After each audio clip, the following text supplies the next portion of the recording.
Let's Get To presents 5, 4, 3, 2, 1.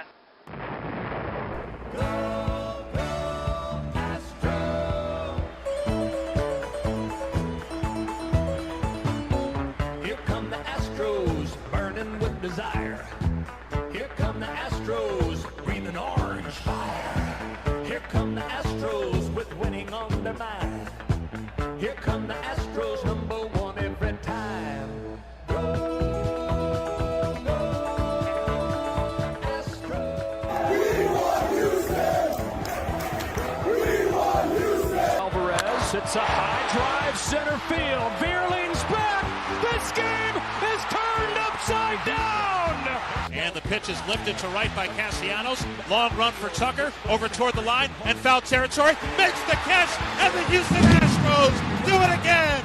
2022 World Series champions. And now, Go Astros. Astros baseball from three guys who've been there since Art Howe had hair. Here come the Astros, breathing orange fire. Here come the Astros. Good morning, ladies and gentlemen. Welcome to another edition of Go Astros. It's May 8th. The Astros, let me just sum up my feelings on the Astros week as it was. So I was sitting in my cubicle today, Jim, and I realized ever since I started working, every single day has been the worst than the day before it. So that means every single day that you see me, that's on the worst day of my life. Wow, that's messed up. And that's how the Astros week seemed to go. 2-4 against the, I would even say hapless Giants. And then in the rivalry series, won the first game against Seattle and proceeded to drop the two. One of those games in near historical fashion. It's hard to give up 7 2-out runs, but the Astros bullpen managed to do that.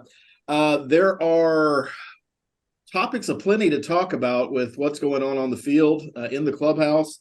Maybe some light at the end of the tunnel. We're hope Brian will be able to dig into some numbers and find something magical that we're not seeing on the field because we're not seeing it on the field. But I want to start off with, are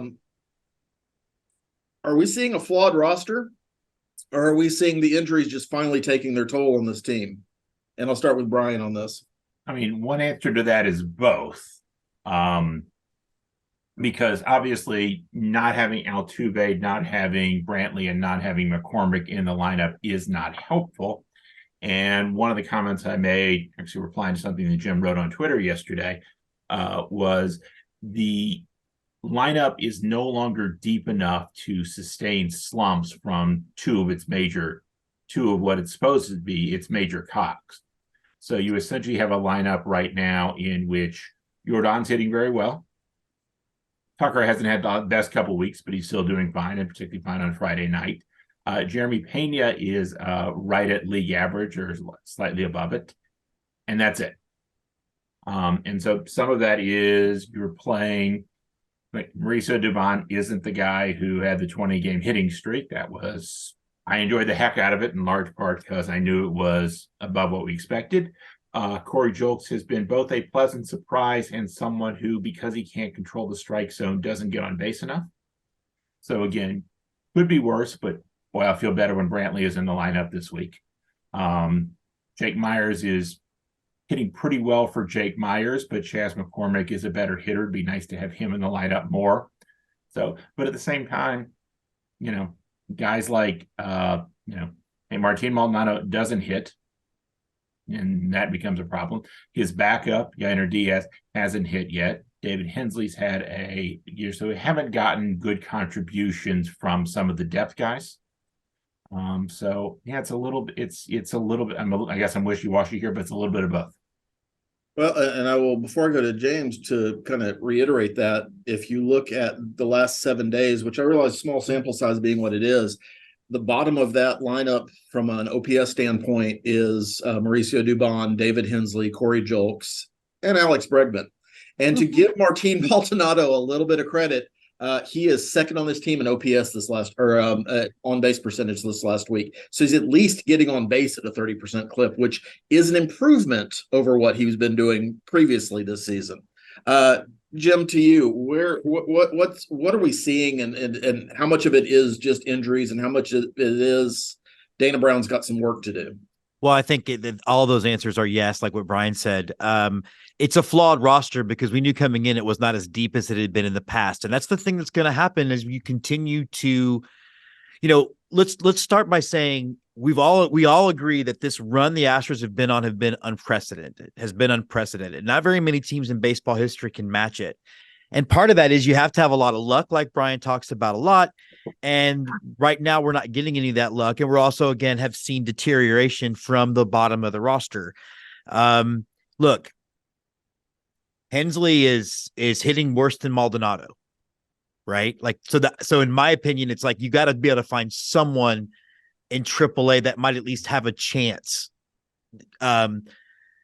We talked last week about the only reason why we can't tolerate Maldonado's bat is because the rest of the lineup is so short right now. So I do think that when, like Brian said, we start getting reinforcements back.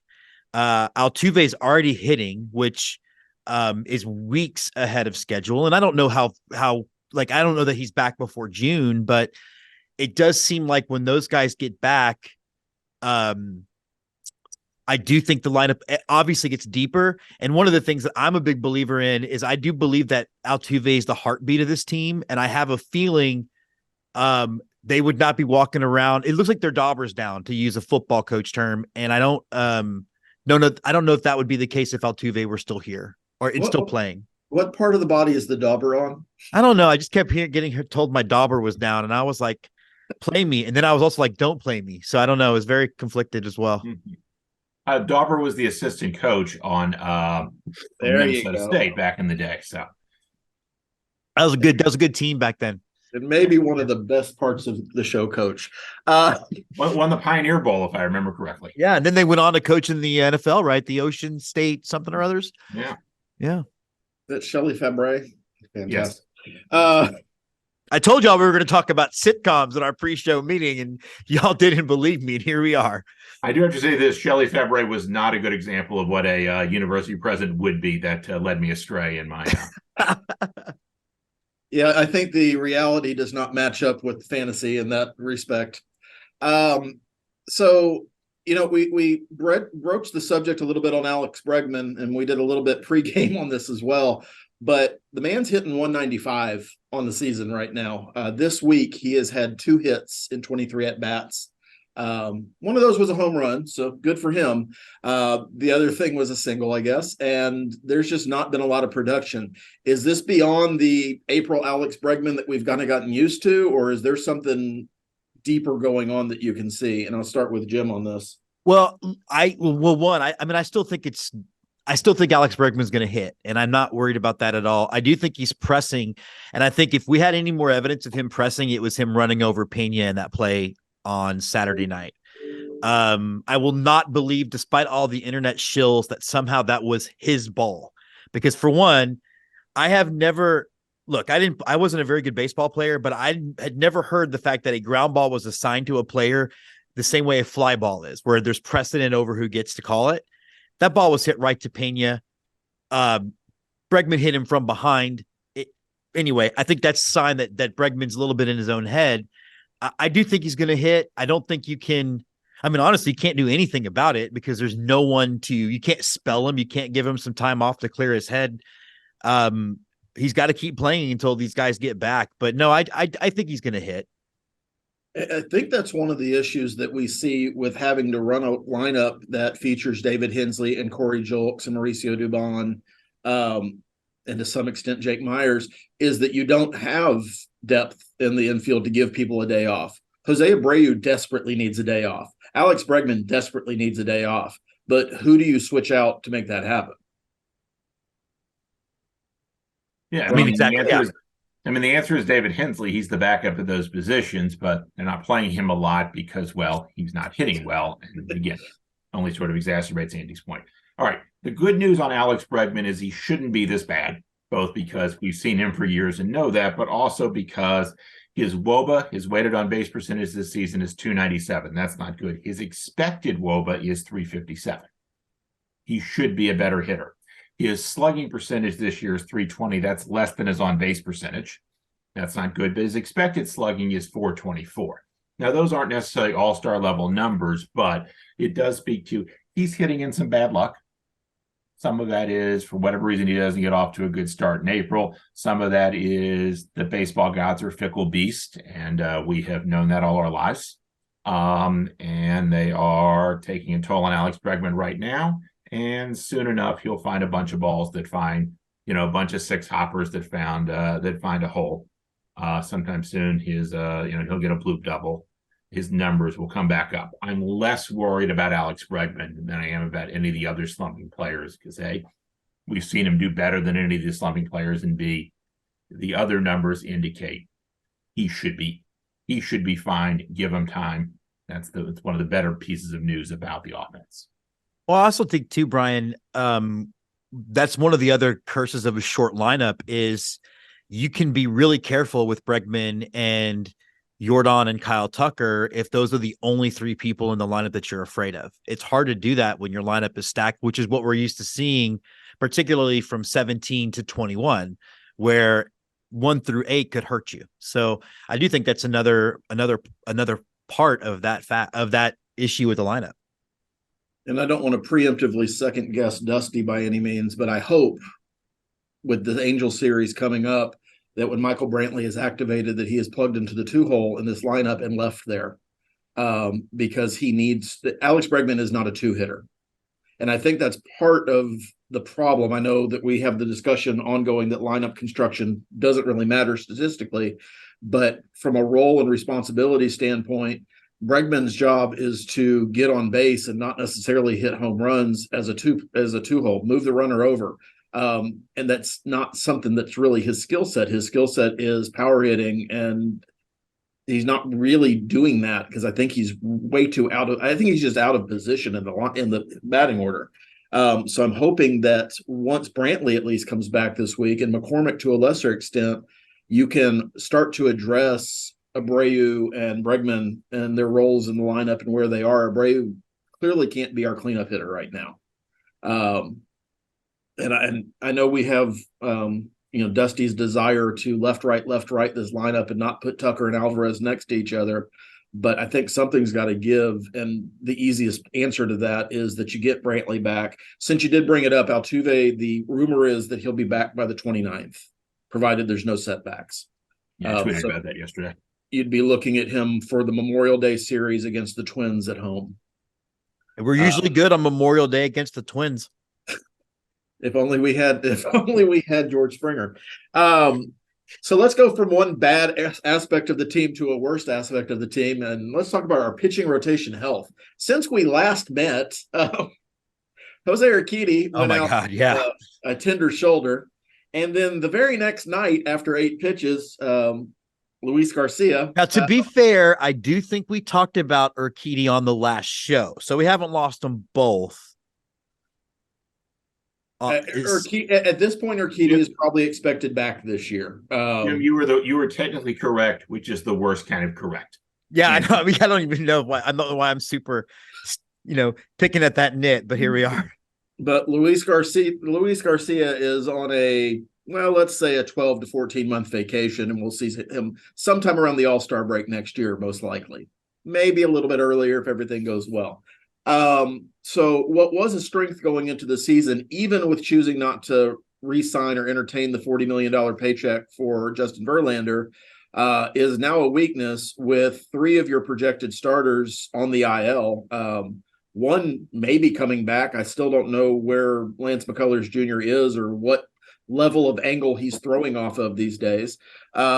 But the other 2 are a big blow. And so in replacement, you had JP France, who I think acquitted himself well in Seattle for a major league debut against a good hitting lineup. And then you have Brandon Bielak, who, let's say less than that. How long can the Astros afford to only run out a major league quality starter 3 of 5 days? Let's start with Brian on this one. I mean, it would be really helpful if the bats came through and made that made that less of an issue, but we've already covered that. I mean, they're going to have to what I wrote this week on my Substack is they're going to have to muddle through this for a couple reasons. Number one is it's really hard to acquire a starting pitcher in general. And two, it's really hard to acquire a starting pitcher in May because most teams are like, but I bet if I wait till later, someone else will get injured and I'll have more bidders. So I think they're going to do this well. The one sort of possibility I raised is they could find someone willing to salary dump somebody. There aren't a ton of candidates. Alex Wood of the Giants may be the best candidate, but at the same time, that's giving up on your season, which teams don't necessarily want to do in May. On the long term, the good news is your top two pitchers, Fromber and Christian Javier, are still healthy. I'm knocking on wood right now. Yes, thank you, James. McCullers should be back, and hey, Hunter Brown has in 2.5 months in the majors looked like a really pretty high quality major league pitcher. So it's not awful. It would be really helpful if McCullers get back quickly, which would be McCullers has never done that, but he is quick to tell us each, as sort of Andy said, each how far up the mountain he is. Yeah. Guys, I'm 5/8 up the mountain, everybody. Calm down. This week I'm throwing from El Tiempo, where margaritas are $18 a piece and really toxic. Again. H. Yeah. So we'll see. Again, the good news is I think Dana Brown said he expects the All-Star break for Jose Urquidy. That kind of fits in with, they had much more specific, as I was looking through the information last week, they had much more specific information about that. Dana Brown's always optimistic, so I expect more April 1st now than All-Star break for Urquidy. And it actually raises the long-term question of, do they need to acquire another starter? Because would that person pitch in the playoffs? And maybe, and they find someone who's better than I think Hunter Brown would be the fourth starter. And how you can see, could they find somebody better than that? Maybe, but they may just go with these. They may just go with these for assuming health. Again, we're going to knock on wood here because we've been through enough. I think Brian's correct. Look, I think most teams that the Astros are going to be competing with for the playoffs only have 3 major league quality starters anyway. So I think this starts to put them on more level ground. It's highlighted more with the team not hitting, and then it makes the brain fart on Saturday even more glaring. But I do think that they will be okay. I think that the mission has always been, until particularly Brantley and Altuve get back, is to stay in the race. And they're still in the hunt. Very, like, if you think about it, the Yankees and the Astros are having very similar seasons, and the Astros are 3.5 games out of first, and the Yankees are 10. So it could be worse. I think they're definitely still within striking distance. Yeah. And James, just to add to your point here slightly, I mean, the Rangers can do whatever, the Angels can do whatever. The team I'm concerned with is Seattle, who they are dead level tied with. Right. So yes, they've not lost ground to Seattle, except of course. Well, when it is May 8th on Saturday. So I think it's a little bit fatalistic to even pretend that they're not that any team's not in the race. The 10-game lead. No, yes. Look, I know what our rule on the show is, but if I'm going to look at Astros Twitter and I'm going to read doom and gloom, then I'm going to also get silly and point out that it's neither doomed nor gloomed. Mm-hmm. You're 100% right. Like, everybody's still in it in May. Particularly with the way the playoffs are set up. They're 500. They're not the Cardinals. They're not the Cardinals. They're not the White Sox. Do they have any pitching playoff ambitions? You are well behind. Yeah. Hey, you don't have to like it. I certainly don't, but they're not in terrible shape. And we have very recent pain that affected us. Proof that you don't have to be really good in April and May to win a World Series. Because Nationals 2019 to a really crappy April and May Washington Nationals. We lost in 2021 to a very bad record Atlanta Braves in heartbreaking fashion. So it's not like the games are not inconsequential, but the standings don't matter. And I did watch some of our shows from March. We all said we would be pretty pleased if we were around 500 with the injuries that we had in spring training. and the players we were waiting on. And guess where we are on May 8th? We're around 500. Yeah. Yeah. And that's why I'm not terribly panicked. Obviously we don't know what JP France is going to be able to do, but I feel like he's going to be more of a reliable option than Brandon Belak. I don't know what else is in AAA because we all know it's not much. Our AAA ERA is like 6. Yeah, but I don't know what's in the lower levels because remember both, because Garcia came from high A directly to the big club in 2020 and he quitted himself. Okay, so there's no minor league season; he'd have been promoted to something. But still, your point is right that they're able to pull rabbits out of their. They've been able to pull rabbits out of their hat for a long time now, particularly in the pitching staff. Yeah, the issue, just so we're by no means are any of us minor league experts, there is nothing in AAA. The other 2 starters who are in theory stretched out for Sugarland are both on the IL, or excuse me, Sean Dubin's on the IL. The myth of Forrest Whitley has shoulder or elbow, something is wrong with his arm again. So he's taken a couple of days off to rest. Yeah. Aspirin and rest is the recommendation. But and Forrest Whitley is to the Astros as Gonzaga is to Jimmy Kimmel. I don't know that they exist. It's just it's the most bizarre thing. And the new narrative on Twitter, by the way, for those of you that are smart enough to stay away, is that just promote Forrest Whitley because it's time and he'll figure it out or he won't. These are the same people freaking out that Brandon Belak is getting starts because he hasn't figured it out. You don't figure out things at the major league level. You don't all of a sudden stop walking guys and then giving up home runs at the major league level. The hitters in the major leagues are better than the ones he's facing in Sugarland. So let's just, I don't understand that mentality other than people have Forrest Whitley fatigue for some reason. Yeah. There's no evidence that Forrest Whitley at this point is a better pitcher than Brandon Belak. There's potential for that. But let's also remember too. It's unclear there's evidence for Forrest Whitley existing. But Jim, I do have to say this: I've been to Gonzaga. My sister went to law school there, so Jimmy Kimmel does exist. Okay, but no, and let's not forget that the Astros lost 3-1 yesterday. Yeah, even with Belak on the mound. And our bullpen's really good. Our bullpen's really good. So Saturday accepted. And then also, I had to watch the game on the app because I was flying home, but everything I was reading is it was a very weird game from a lot of angles. So 7 2-out runs, including a tackle, is not normal baseball. But it was a good tackle, though. LSU guys can hit. I will say that. LSU guys can hit. Alex Bregman, the Tyrann Mathieu, the honey badger of the Astros. Yeah.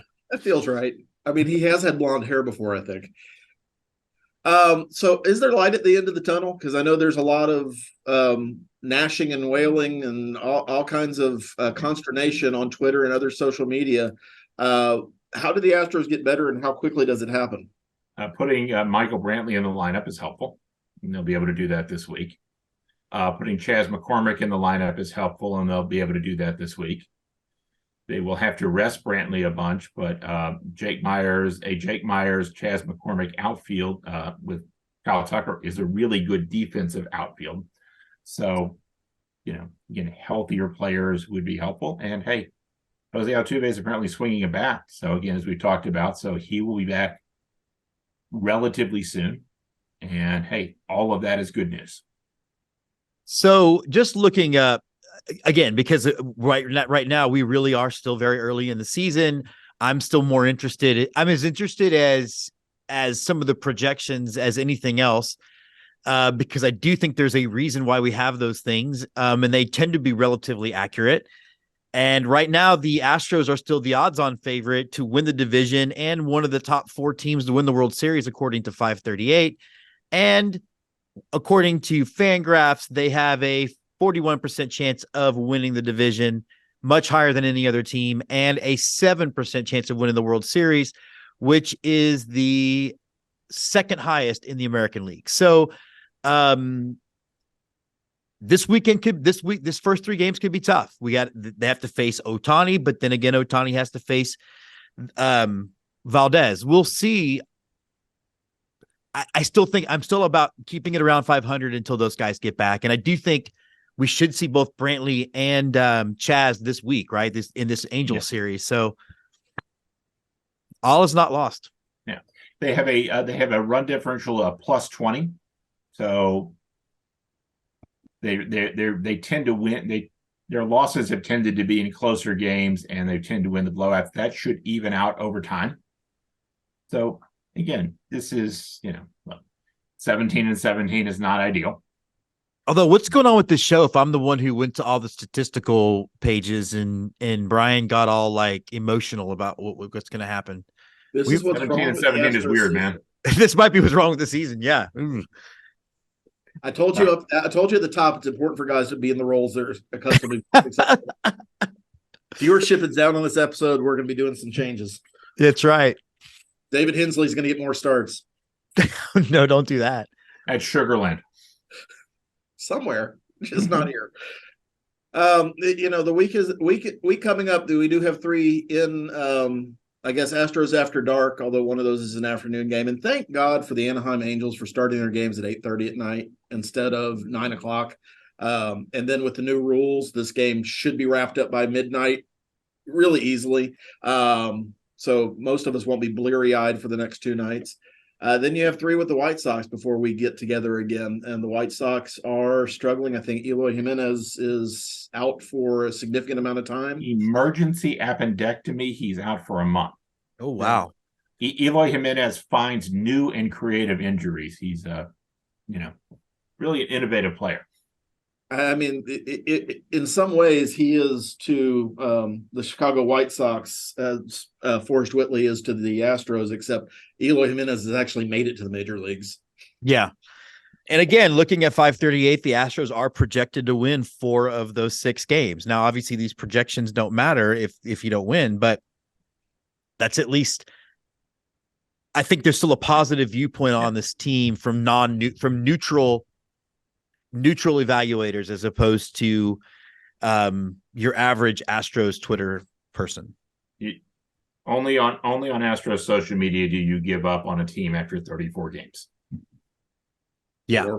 Or game 1, we lost. I mean, there were people who were doing that. And I mean, look, and I was thinking about the Abreu signing, and we've all seen it before. People that go to a new team, they don't pitch necessarily very well or hit very well that first season. I mean, Garrett Cole wasn't terrific his first year with the Yankees. But to act like the majority of Astros Twitter wasn't on board when that signing was made, and now to see them all act like none of them were, it's just really, really silly, and I think makes us look stupid as a fan base. Well, again, what was the alternative? Signing Yuli isn't really an option. Yes, I know he's having a good statistical season and a part-time role in a low-pressure situation in Miami. But he wasn't realistic to re-sign. There is nothing in the organization player-wise. And for those of you who watch and are convinced the Astros didn't suffer any real penalties for 2017, not having a first and second round draft pick for 2 years, you're seeing that now in AAA. We don't have any more pitching depth. JP France is 28 years old and was, I think, signed in the 2018 draft. We don't have any real top prospect hitters at that level.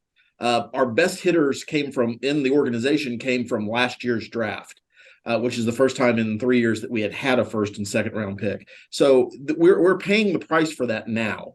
I still fully believe the organization is going to overcome all of that, but to pretend there's not a gap in our talent and to pretend that we can keep whistling past the graveyard because our minor league system does have a lot of holes in it. We don't have major league ready guys. We don't have a Luis Garcia who might do well in a particular situation if he was thrust into the spotlight. Those guys just don't exist, with maybe 1 or 2 exceptions, which we might talk about during Player of the Week. As that segue, we going to end on a positive note. We're going to talk about our Players of the Week. We'll start with Brian. And let me point out first, none of the above is not an answer that we can accept. And Brian also said we all can't pick Orbit, so I mean, it seems the obvious choice in a week like this, but I'm actually going to go with something slightly different here. The real Player of the Week, which is Jessica France, who is the wife of JP France. Yeah, totally.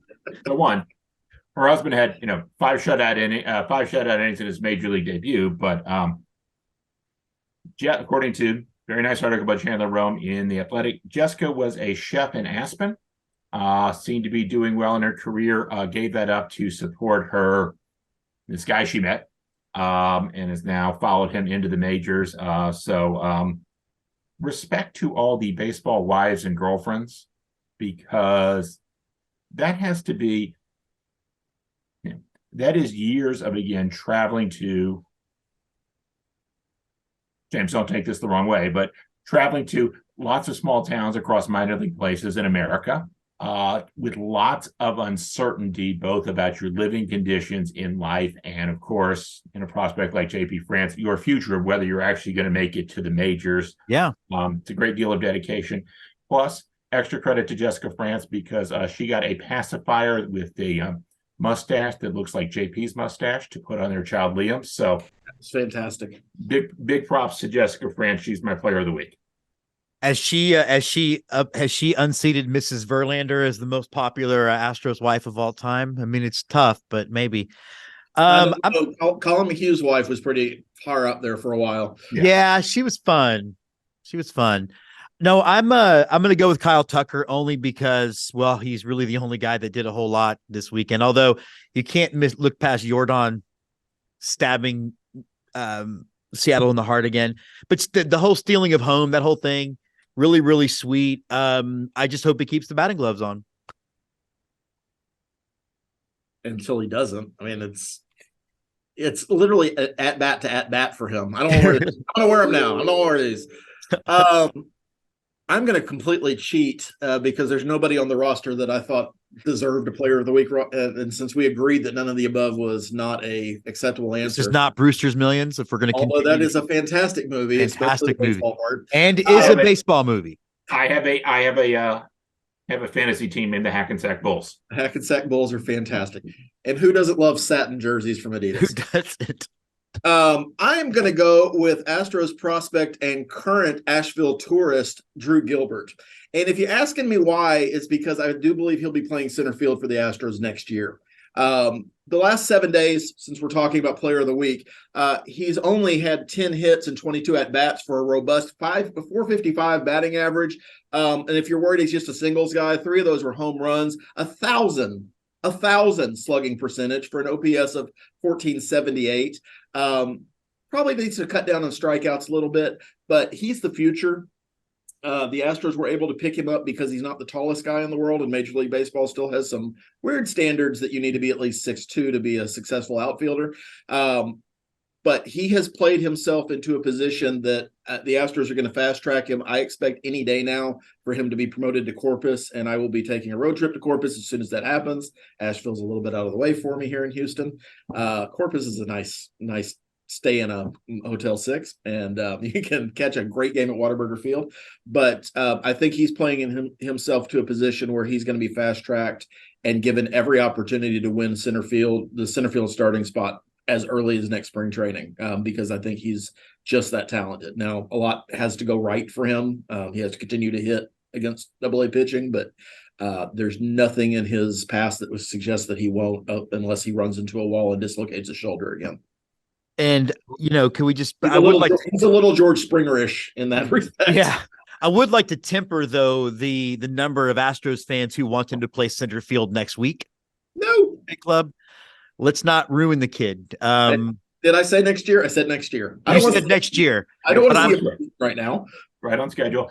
I will add this here. Drew Gilbert played for Tennessee's team in 2022 in college, which was the most hated team in college baseball and the team that most embraced everyone else's hate. So he got drafted by the right team. And he wore a lot of orange, so he's used to that as well. Yeah, and it's the wrong shade. It's the wrong shade. But also too, Justin Dearden is hitting in AAA right now. I mean, hasn't he had like 3 grand slams in like 10 days? He had a hot week. Yes. Well, they're also playing in Albuquerque, so I don't know if you can count any of that. That's fair. I think yesterday it was something like 15 runs in the first inning on 6 home runs. Yeah, it was something stupid like that. It's a place to watch a baseball game, especially if you want souvenirs. All right. I think that does it for this week. We've got 3 against the Angels coming up, and then we come home, I think, for we're at Chicago. We're on the road all week, so enjoy not being blacked out if you're in one of those areas. Good golf, good tennis, whatever makes you happy. Go Astros. Yes, it looks a little daunting with the Angels, and the White Sox are struggling, but then the hapless Cubs and Athletics come to town. So right around the time that you might even get whispers of Altuve at least getting a rehab start, there is a bright spot ahead. Go Astros. Shout out to my to the people who run the Cub Scouts in my town here, because had a lovely weekend, lovely day on Saturday hanging with them. And even though I had a lousy Saturday night sleeping in the tent and ended up going to my car at 4:30 in the morning to warm up because it was 40 degrees, it was a better Saturday night than if I'd stayed home and watched them give up 7 runs. Go Astros.